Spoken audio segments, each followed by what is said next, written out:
Chapter 8. As they waited for Dorian Gray the next night, Lord Henry and Basil Hallward discussed Sybil Vane. Basil had not been happy at the news of Dorian's marriage plans. "An actress," he had cried. "But Dorian is a gentleman, the grandson of Lord Kelso. He can't marry an actress." "Why not?" Lord Henry had said coolly. "He'll love her wildly for 6 months, and then suddenly he'll be in love with another woman. It'll be very amusing to watch." But when Dorian arrived and told the story of his love, Basil became a little happier. "You're right," he told Dorian. "The woman that you love must be wonderful. I can see already that she's changed you." "Yes," said Dorian happily. "Yes, Sybil has changed me. From this moment I shall be good. I'll never listen again, Harry, to your dangerous ideas about life and pleasure." Lord Henry smiled. "Ah," he said, "when we are happy, we are always good. But when we are good, we are not always happy." Basil Hallward shook his head at this, but Dorian laughed. "You cut life to pieces with your clever words, Harry." The theatre was crowded and noisy, but when Sybil Vane appeared, everyone became silent. She was one of the most beautiful girls that Lord Henry had ever seen. "Lovely, lovely," he said softly. But although Sybil looked beautiful, her voice sounded unnatural. She spoke Juliet's words, but there was no feeling in them. Her voice was lovely, but it took away all the life from the words. People in the theatre began talking loudly, and after half an hour Lord Henry stood up and put on his coat. "She's very beautiful, Dorian, but she's not an actress," he said. "Let's go." "I think that Miss Vane must be ill," added Basil. "We'll come another night." Dorian did not look at them. "Go away.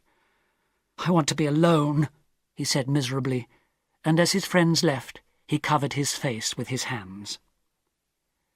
When the play came to its painful end, Dorian went to see Sybil.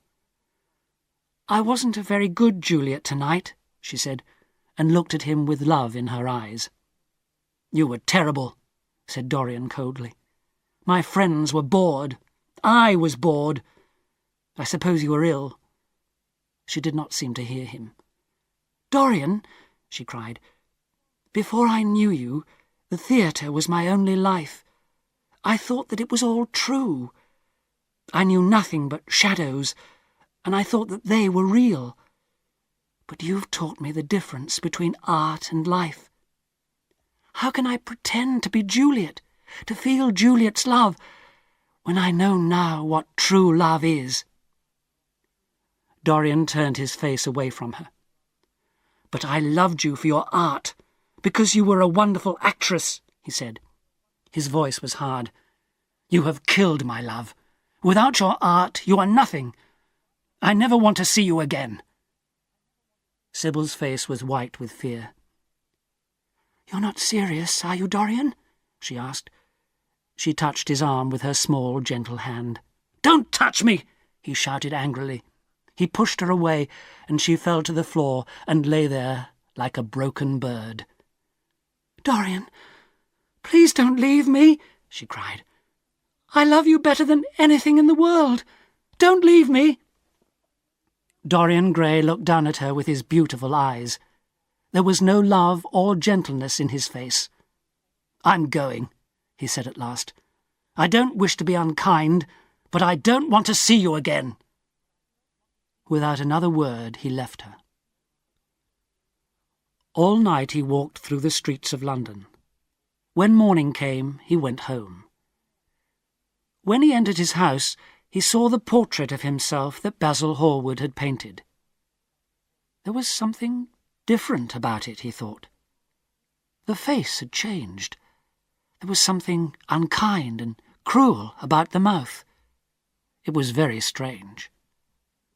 He picked up a mirror and looked at his own face, and then looked again at the face in the portrait. Yes, it was different. What did this change mean? Suddenly he remembered his wish in Basil Hallward's house. His wish that he could stay young, but the picture could grow old. The idea was impossible, of course. But why did the face in the picture have that cruel, unkind mouth? Cruel? Had he been cruel to Sybil Vane? He remembered her white, unhappy face as she lay at his feet. But she had hurt him too. No, Sybil Vane was nothing to him now. But the picture watched him, with its beautiful face and its cruel smile. It had taught him to love his own beauty. Would it also teach him to hate his own heart, his own soul? No. He would go back to Sybil Vane. He would marry her, try to love her again. Poor child, how cruel he had been to her. They would be happy together. He covered the picture and quickly left the room.